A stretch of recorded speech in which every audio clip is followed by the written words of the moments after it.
what you just said is really not for me, and you're probably not going to get to say it again. Not to me. You could say it, I don't care who else you go and say it to, but it's not going to be to me. And that's not being mean. That's not being stuck up. That's setting a boundary for your own mental health. That's setting a boundary for your own health. And your mental health affects your physical health, affects all these other things and your addictions that you feed into to make you feel better. So today, what I want you to do is I want you to take a look at that. Take a look at not the other person, right? And if you're in a bad situation, I want you to get somewhere safe. There's information in my description box, with phone numbers and things that you can call, right? Get somewhere safe. Call a trusted family member, friend, whatever. I don't want to ever see anybody in a situation where they are at risk of harm. But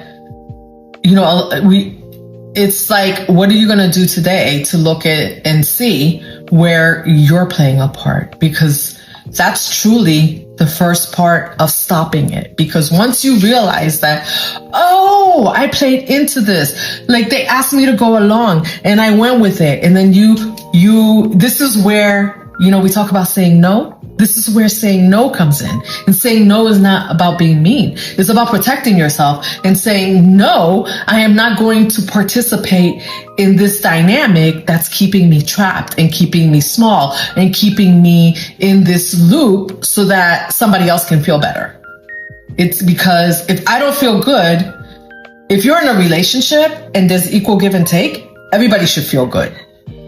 And if everybody in the relationship is not feeling good, I'm not saying everybody's going to feel 100%, I'm not talking about like 100% everybody's going to feel good about everything. Because yes, we compromise, but I cannot compromise everything that I am to make you feel better. And then now I got to go take drugs. I got to go drink alcohol. I have to go shopping to make me feel good now because this relationship is tearing me apart. This situation is tearing me apart. This job, whatever it is in your life that's tearing you apart. This incident is tearing me apart. This issue, I've let this thing that happened to me when I was,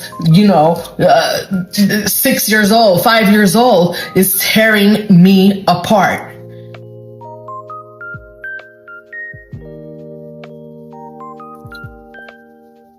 So I want you to start there, right? I'm not a therapist, but I just want you to start